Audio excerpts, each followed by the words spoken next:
आप सभी का स्वागत है। आज अपन बात करते हैं ट्रामाडोल के बारे में बात करते हैं। ट्रामाडोल हाइड्रोक्लोराइड एक औषधि होती है जो अफीम युक्त दवा है, जो दर्द के रूप में काम में ली जाती है। दर्द निवारक दवा है, ये दर्द मिटाने के काम में ली जाती है। ओपियोइड एनाल्जेसिक दवा है। ये अत्यंत प्रभावकारी एक पीड़ाहारी औषधि है। ये म्यूग्राही अंगों पर कार्य करती है। इसके प्रयोग से रोगी का तीव्र दर्द होता है ना, वो ठीक हो जाता है।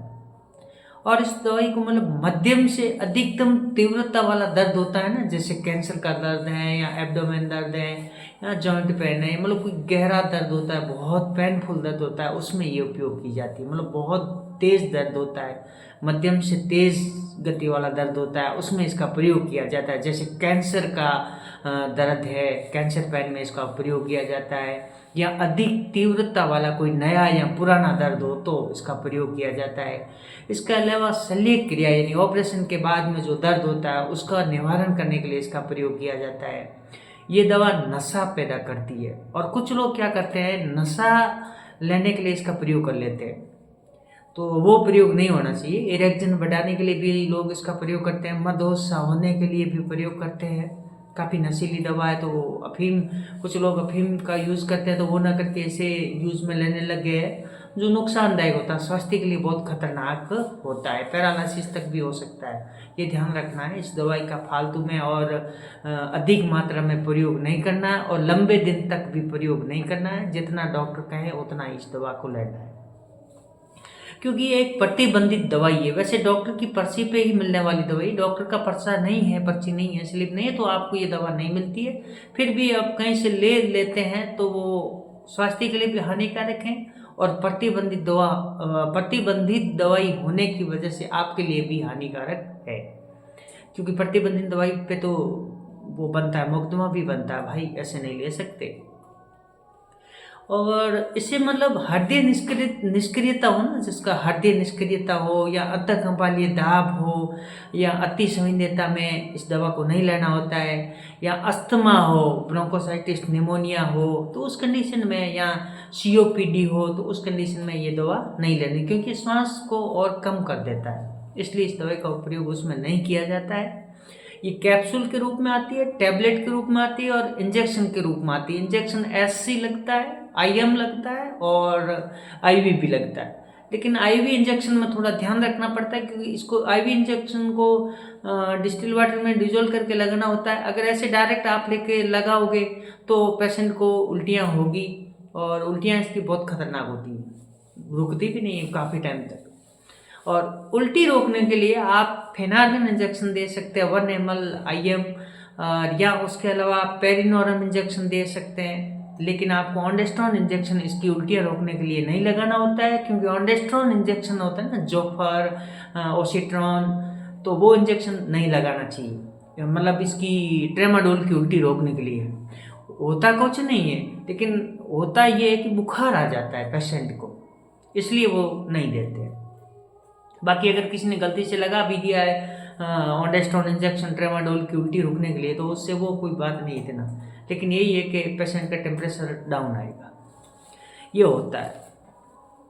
इसके अलावा बीपी लो हो जाती है, पसीना आने लग जाता है, अंतःकंपालीय दाब में दर्द होने लग जाता है और वोमिट बहुत होती है, मितली होना लग जाता है, भ्रम पैदा हो जाता है उसमें, वो अटपटी बातें करेगा और बहुत सारी बातें करेगा, मदहोश सा हो जाता है, नशेला। और कब्ज भी रहता है, सिर चकराने लग जाता है, कब्ज यानी कॉन्स्टिपेशन रह लेता है, नींद नहीं आती है। हाँ, कुछ पेशेंटों में नींद बहुत आती है, लेकिन ज़्यादातर मरीजों में नींद नहीं आती है इस दवा से, ये भी इसका एक साइड इफेक्ट होता है। इसके अलावा हाइपोथर्मिया होता है, हाइपोथर्मिया भी देखा गया है, मिर्गी के रोगी में ये नहीं लगाना होता है, इससे मुख सूखना है। और कई बार ट्रेमाडोल के यूज़र होते हैं जो ट्रेमाडोल खाते हैं या अधिक भी खा लेते हैं तो उनको मिर्गी हो सकता है, ये भी एक इसका साइड इफेक्ट है। इसके अलावा हृदय गति अनियमितता होती है, आँखों की जो पुतली होती है ना वो स्थिर सी हो जाती है, एकदम टक सी, ऐसा हो जाता है इसमें। इसके अलावा हमें जैसे कोई थायराइड है या एंड्रिनल ग्रंथियों की निष्क्रियताओं वाला पेशेंट है, तो उसमें अपन को बहुत ध्यान रखना है केयरफुली। इस का एक साइड इफेक्ट और भी होता है, क्योंकि पेशियाँ हैं, अपनी पेशियाँ वो दुर्बलता लाती है, किडनी फेल हो सकता है, किडनी निष्क्रियता। ट्रेमाडोल पर अल्कोहल नहीं लेना होता है, अल्कोहल लेना बहुत खतरनाक होता है इस पे, तो अल्कोहल इस पे नहीं लेना है, वाइन। इसके अलावा 16 वर्ष से जो कम उम्र के होते हैं उनमें ये भूल कर भी नहीं देना है। ब्रेस्ट फीडिंग जो माँ करवाती है उसको नहीं देना है। और प्रेगनेंसी में कुछ डॉक्टर दे सकते हैं, वो पेशेंट की अवस्था पर निर्भर करता है। डॉक्टर की देखरानी में, मतलब डॉक्टर की देख रेख में ट्रेमाडोल डॉक्टर अपने हिसाब से दे सकते हैं, देते भी हैं, वो अलग बात है। इसके अलावा ये लेने के बाद में वाहन न चलाएं। भारी कोई मशीनरी काम करते हो आप, जैसे पत्थर लादना वगैरह, तो ऐसा काम नहीं करना है, क्योंकि ये मदहोश कर देती है और कई बार इसमें मिर्गी का दौरा आ जाता है तो प्रॉब्लम हो जाती है अचानक। तो ये बात ध्यान रखना बहुत ज़रूरी है। और इस पे मतलब रम नहीं पीना। रम होता है ना जो रेगुलर यूज मेडिसिन, सॉरी, ऐसे हम मजाक के तौर पर बोल रहे हैं, वो रम का ना, RUM, रम जो शराब होता है ना, वो इस पे नहीं पीना होता है। इसके अलावा इसके बहुत सारे साइड इफ़ेक्ट होते हैं, बहुत सारे नुकसान होते हैं, तो डॉक्टर की सलाह के बिना ये दवा ना देना है ना लेना है, बहुत सावधानी रखना है। और बहुत गंभीर बीमारियों में भी ज़्यादातर ये दवा दी जाती है, नॉर्मल बीमारियों में ये दवा नहीं दी जाती है, इसका विशेष ध्यान रखें।